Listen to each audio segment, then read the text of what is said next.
Well, good morning. So I just wanted to get started in kind of digging into some of the planning around first reducing the burnout that you're feeling in the field so that you can really just aim to make your career more fulfilling, more pleasurable, and far less burnout career. So we're just going to dive in, and I have a few steps. I think I actually have 5 steps that I just want to kind of put out there and just say maybe looking at these 5 things will actually help you reach your goal, which is a really healthy goal, and it really should give you a little bit more joy. Joy that maybe you had when you first got into the field, or joy just to kind of enjoy the work that you're doing, especially because you probably got into this field because you had some passion for it. So let's get that passion back. So the first thing that I would just say you need to do, like right off the bat, because if you want to accomplish anything at all, you have to build in time, which is kind of a really hard lesson to learn.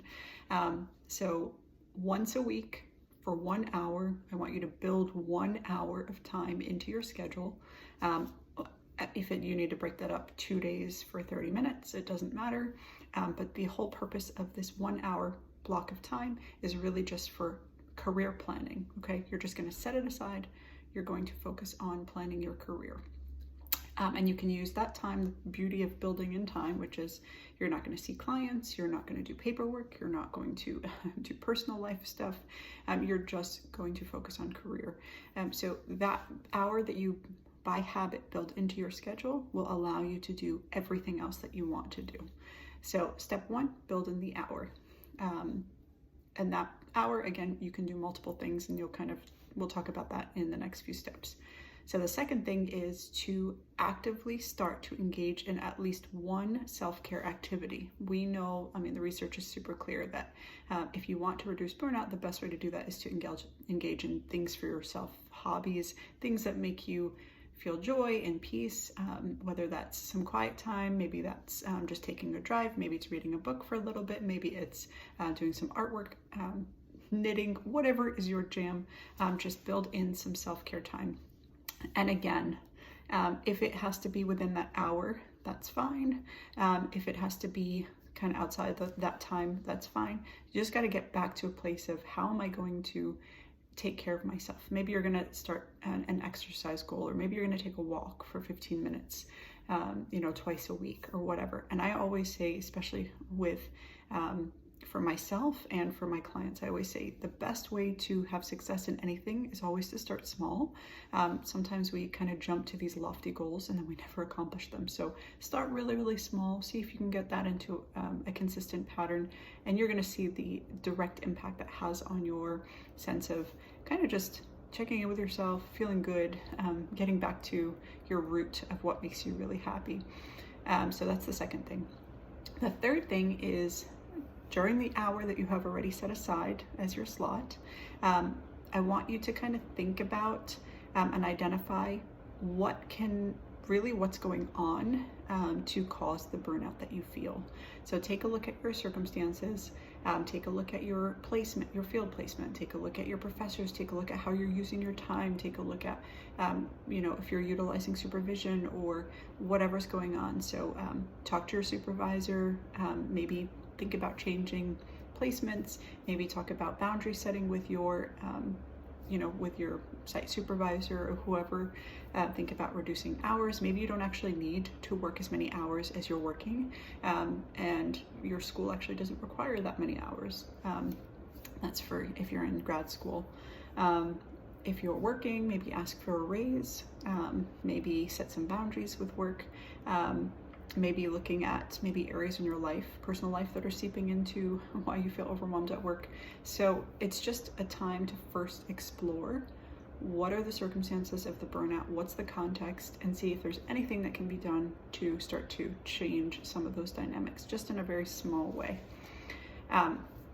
So that's step 3. Step 4 is, within that hour, to develop your goals, okay? And this is kind of what I was talking about when I said to change your mindset.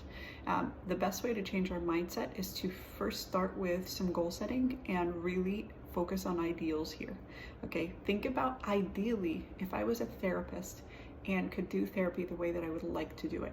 What hours would I work? What days of the week would I work? What would be my hourly salary? What would be my work-life balance? Think about all those questions. Think about what your goals would be. And then you can kind of break it down. Okay, well, if my goal in 5 years is to be able to be in private practice, then what steps do I need to make? You can't reach those goals unless you start to plan, right, the nitty-gritty, and we'll get into that. But I just want you to think about this as being an important first step. Don't worry about how you're going to get there yet.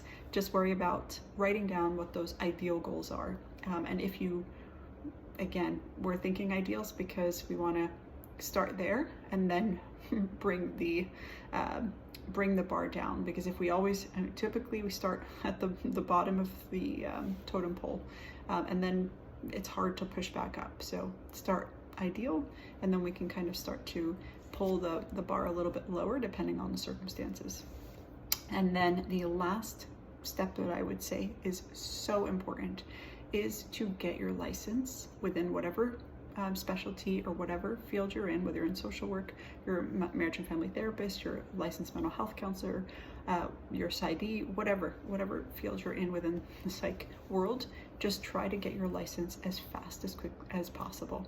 So if that means work a few extra hours in the week to kind of build those hours, if that means doing a little extra, whatever you're gonna do, you gotta work extra hours, you gotta do a little bit more, maybe find milieu setting that you can get more milieu hours, whatever it is that you want to do, make sure you get your license as quickly as possible. The longer you sit on those things, you don't take your boards exam, you delay studying or whatever, the further away you get from being able to actually make the income that you want, or have more access to resources, have more access to jobs, and just be a little bit more valuable as a therapist. So get your license as quickly as possible. Okay, so number one is to make sure you incorporate 1 hour within your schedule and use that time for just career planning. Number two, engage in self-care activity, just one activity, once, twice, 3 times a week, however you can incorporate it. Number three, look at how you can manage the site that you're at and look at the context of why you feel burnt out. Number four, develop your 1, 5, and 10-year career plan or career goals, and make sure those are based on your ideals. Don't worry about how you're going to get there, what you're going to do. We'll get into that. Just focus on creating those goals. And then number 5, get your license as quickly as you possibly can. Okay, so start there, and then you can kind of build off of that. And we will get into more of those details later.